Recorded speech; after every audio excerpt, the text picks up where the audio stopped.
വിശുദ്ധ ലൂക്കായുടെ സുവിശേഷം 4-ാം അധ്യായം 12-13 തിരുവചനങ്ങൾ.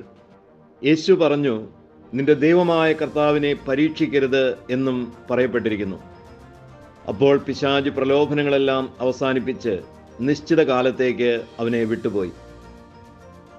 ഈശോയിൽ സ്നേഹം നിറഞ്ഞ സഹോദരങ്ങളെ, ഒരു യുദ്ധം അവസാനിക്കുന്നത് യുദ്ധത്തിൽ ഏർപ്പെട്ടിരിക്കുന്ന ഒരു പാർട്ടി, ഒരു കക്ഷി പരാജയം സമ്മതിക്കുമ്പോഴാണ്. അല്ല എങ്കിൽ ഒരു കക്ഷി നിശേഷം 3 പ്രാവശ്യം തോൽപ്പിക്കപ്പെടുമ്പോൾ ആ യുദ്ധം അവസാനിക്കുന്നു.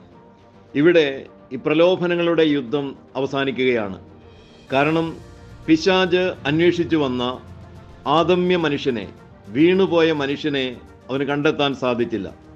കാരണം പാപത്തിൽ വീണ മനുഷ്യനിൽ പാപത്തിൻ്റെ ലാഞ്ചന ഉണ്ടായിരിക്കും. അതായത് എതിർക്കുന്നവനോട് അതേ രീതിയിൽ എതിർക്കുന്ന, തർക്കുത്തരം പറയുന്ന, മല്ലടിക്കുന്ന, അഹങ്കാരം നിറഞ്ഞ ഒരു മനുഷ്യനെ അതിൻ്റെ അടയാളങ്ങൾ കാണാത്തതിനാൽ പിശാചിന് പിടിച്ചു നിൽക്കാൻ സാധിച്ചില്ല, അവൻ വിട്ടുപോകുന്നു. ഇത് വളരെ വ്യക്തമായിട്ട് എപ്രകാരം പ്രതിസന്ധികളെ, പരീക്ഷകളെ നേരിടണമെന്ന് ഈശോ നമ്മെ പഠിപ്പിക്കുകയാണ്. പിശാചാണെന്ന് അറിഞ്ഞിട്ടും വിനയത്തോടെ, എളിമയോടെ, വളരെ വ്യക്തമായി കർത്താവ് മറുപടി പറയുകയാണ് ചെയ്യുന്നത്. പ്രിയപ്പെട്ടവരെ, തർക്കങ്ങൾ ഉണ്ടാകുമ്പോൾ, വാഗ്വാദങ്ങൾ ഉണ്ടാകുമ്പോൾ എളിമയോടെ, വിനയത്തോടെ, പ്രതിപക്ഷ ബഹുമാനത്തോടെ നമ്മൾ സംസാരിക്കുന്നുവെങ്കിൽ തീർച്ചയായിട്ടും വാഗ്വാദങ്ങൾ കലഹങ്ങളിലേക്ക് പോവുകയില്ല, ആശയ സംഘടനകൾ ഉണ്ടാകുന്നില്ല. പറയാനുള്ളത് ഏറ്റവും എളിമയോടെ സംസാരിക്കുന്നു. ഒരു വഴക്കിന് യാതൊരു രീതിയിലും വാതിൽ തുറന്നു കൊടുക്കാതിരിക്കുമ്പോൾ തീർച്ചയായും വഴക്കിനായിട്ട് വരുന്നവർ വിട്ടുപോവുക തന്നെ ചെയ്യും. അതുതന്നെയാണ് ഇവിടെയും സംഭവിക്കുന്നത്. വചനം കർത്താവ് പ്രയോഗിക്കുന്നത്, അല്ലെങ്കിൽ വചനം പറയുന്നത് ഇതാണ്: ദൈവമായ കർത്താവിനെ പരീക്ഷിക്കരുത്. പരീക്ഷിക്കുന്നവരുടെ മുൻപിൽ കർത്താവ് യാതൊരുവിധ അത്ഭുതങ്ങളും പ്രവർത്തിക്കുകയില്ല. എന്നാൽ വിശ്വസിക്കുകയും ആശ്രയിക്കുകയും ചെയ്യുന്നവർക്ക് വേണ്ടി അവിടുന്ന് സകലതും ചെയ്തു കൊടുക്കുന്നു. കാൽവരിയിലെ കുരിശിലും അതുതന്നെയാണ് കണ്ടത്.